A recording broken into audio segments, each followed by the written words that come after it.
Hey everyone, and welcome to The Year Was, the podcast all about today that gives you just enough information to effectively be that guy at the party, causing all your friends to question, hey, who invited you?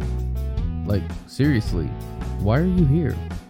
I'm your host, Michael Montalvo, and for the next few minutes we will swim through the river of time to try and find out what makes today truly unique. In this episode, we examine the events that occurred September 28th. Imagine with me, if you will, a world where a single illness causes a global pandemic. Never mind that jokes have been done to death at this point. COVID wasn't the first epidemic, and it certainly won't be the last. The most notable one of the last century, aside from polio. Hang on, let's talk about that real quick. So the year was 1949, and the Second World War had just ended. The world was largely working to get itself back to normal. And while polio was not a new thing, the last major outbreak prior to this was in 1916 and saw the deaths of 6,000 people. By 1918, people were leaving cities and avoiding activities like swimming, movies, and public gatherings because no one was really sure how it was spread at the time. The idea was to use an abundance of caution, and it was during this time, actually the 1930s, that saw the introduction of the iron lung and a reduced death rate of victims. By 1949, it had swept the nation, leaving behind children in wheelchairs, crutches, leg braces, and with deformed limbs. By 1952, 57,000 cases were reported and 3,145 had died. But as bad as all this was, it was actually pretty low compared to the topic of today's episode. The Spanish flu. The Spanish flu, often considered the deadliest pandemic in human history, saw the deaths of 50 to 100 million people worldwide, which was actually about 2 to 3% of the world's population at the time. For comparison, this is about 5 times the amount of deaths that the world saw during World War I. We don't really know where this particular strain of flu began, but we do know that it was first noticed in Europe, Asia, and the Americas. However, the Spanish got the strain particularly bad, and it was because of the news of Spain that the flu strain got its name. In truth, Spain was the only one really reporting news of the flu, and that's why it's called the Spanish flu. The French actually called it the French flu. It could strike at any time and could affect anyone, including the previously healthy, although I guess that could be said of any illness, really. And a whopping 40% of the Navy and 36% of the American Army became ill with it. A figure I read from History.com stated that more American soldiers actually died from the flu than the war. It was also actually these soldiers that helped the spread of the flu from places like Europe to remote Alaskan communities and even the White House. Hospitals were overloaded with patients, communities implemented quarantines, and public gatherings were temporarily shut down. Masks were recommended, handshakes discouraged, and outdoor life began to trickle away for the safety of the inside world. A ban on spitting was put into place, hoping to stop the spread of the virus. The Boy Scouts would actually hand out cards to people that they saw spitting that read, "You are in violation of the sanitary code."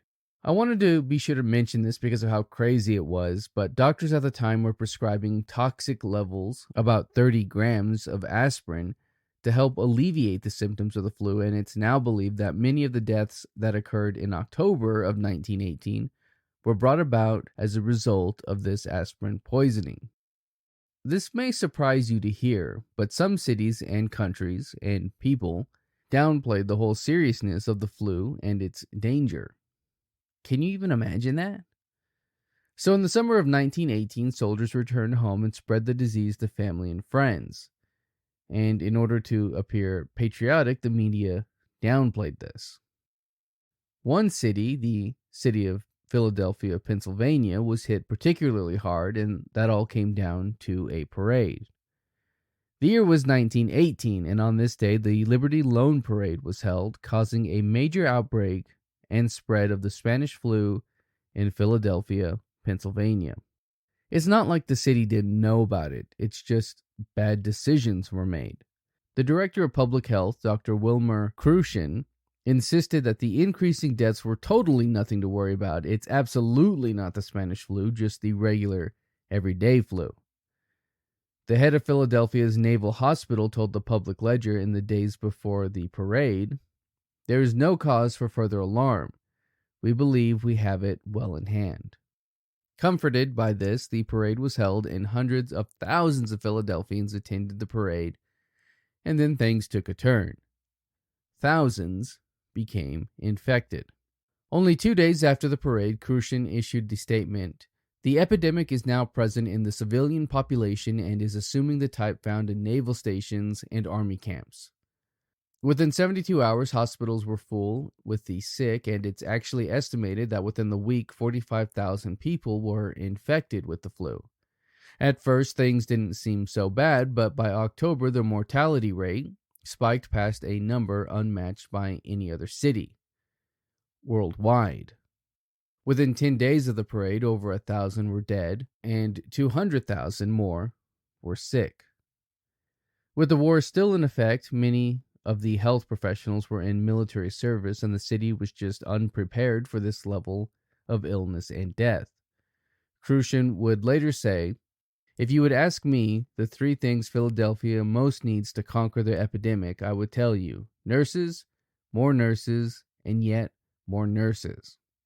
It was then that Philadelphia began to take preventative measures, but the damage had really already been done, and by March of 1919, over 15,000 Philadelphians had lost their lives.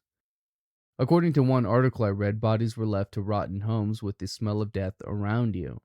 In the end, thousands were buried with the assistance of the Catholic Church, although many without headstones or markers. By the summer of 1919, the flu seemed to have run its course as people died or developed immunity. Now, obviously, there have been other major pandemics since, and there will be more in the future. But I don't really have a way to end this episode. I thought I would just think of something here.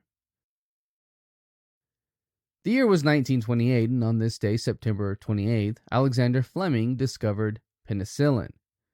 Briefly, he discovered that his culture dishes were contaminated with a fungus that was antibacterial. It's widely considered to be one of the most important discoveries of the 20th century, and honestly, it deserves more than just this brief mention here, so I will do an episode on Fleming in the future. That's going to do it for us today. If you like this podcast and want to hear more, give us a rate and a review. That helps me out and helps steer us in a direction that is hopefully good for all. If you're watching this on YouTube, you can find the Year Was audio version on your podcast app of choice.